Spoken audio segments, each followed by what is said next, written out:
Friends, subscribers, family to the YouTube channel Adventuring with the S.G.O.C.C.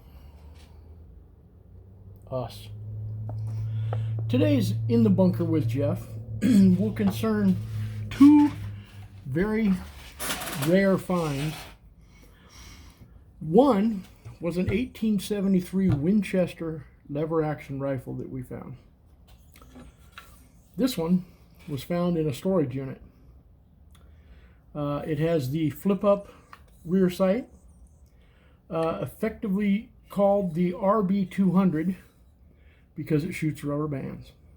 It's a fun gun. They used to have these back when I first got married back in 1990. They were a lot of fun. They take the big rubber bands. They're hilarious. Anyways, that was the first one. The second one is one that we found, well actually Tim found, metal detecting, out near Geronimo's Monument, which is literally in the middle of nowhere. You go to Douglas, head north, and then a little bit more east, and I mean, there's nothing out there for miles. Absolutely nothing. We went out, before we started the channel, we went out there and we filmed we didn't film the monument, we took some still pictures of it and the little marker that's there and everything. Very cool place. It takes about 90 minutes to 2 hours to get there. It's a drive, and once we get the Cherokee all set up, we're going back because we want to do a video. It's on our list of videos we want to do this year. But while out there, there's an old stone building there nearby that used to be a trading post and what have you, and we just whipped out the metal detectors, he and I, and we were metal detecting the area between the road and a barbed wire fence, which is probably about 50 feet wide, and came upon something. Had to go back to the Trailblazer and get my shovel. This before we had the YouTube channel. So what Tim had found was this very rare flip open side by side double barrel shotgun. It could also be termed a coach gun. The thing is, it's not very big. We think it's 20 gauge at best. Still has the little sight on top. I don't know if you can see that against my cheek. There it is, a little better shot. It's all been, I don't know if it's by nature, but it's this barely works, the flip handle. I mean, it's got another 1/8 inch to go. It only works one direction, and it is about as rusty can get. It doesn't flip open anymore.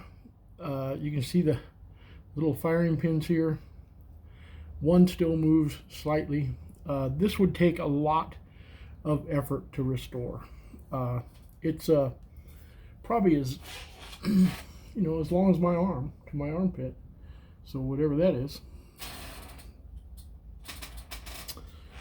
It's not very heavy because the stock's gone, but you can see the 4-stock clip.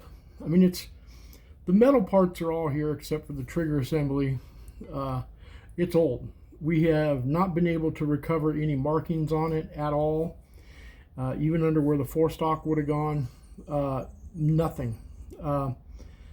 There's what we believe, I don't know if you can see it very well, but under here there is a slightly rounded area that may or may not have a symbol or a manufacturer label, something like that.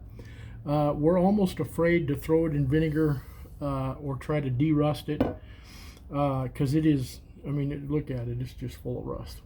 I mean, it probably has as much rust on it as it has steel. A professional restorer would probably be able to bring it back, but it's never going to be anything more than a wall hanger, which is what Tim uses it for. He enjoys it in that manner. This thing could be a nice wall unit, but it serves its purpose as that right now. We don't want to do anything different with it. It was a fantastic find, and we really enjoy going out metal detecting. Speaking of which, oh my goodness, what a segue. So on March 2nd, in our recent travels to the Gleason ghost town, we were invited by Joe, the owner of the Gleason ghost town, to come back for a visit when the weather gets warmer, which March 2nd is going to be exactly that. It's a Saturday. The first Saturday of every month, Joe is there with his family to offer guided tours. On our guided tour, Joe offered to have us come back with a group of our subscribers and metal detect the town of Gleason, Arizona. It's a ghost town. This is a once-in-a-lifetime opportunity. You can go back and watch the video. We have a playlist of it where Joe tells us about somebody finding a $5 gold piece near the school. Now, there's still some hidden treasure out there. There was a couple of bank robberies where they never recovered the gold, silver, and paper money. Could be out there. We're going to have full access to the ghost town, the school, the hospital, the works, everything. We're asking any of our participants that want to go with us, meet us in Gleason at 10 a.m. on March 2nd. Figure on giving a donation per each person, because the donations are what keeps Joe coming back and keeping it open. So $10 donation I think is more than fair, more if you want to. But we're going to go out and we're going to have some fun metal detecting. There's all kinds of stuff buried under the ground in Arizona, and we're going to go chase some down. Thank you for watching. Don't forget to like, share, subscribe with all your friends, and as usual, this has been a Fun Brothers production.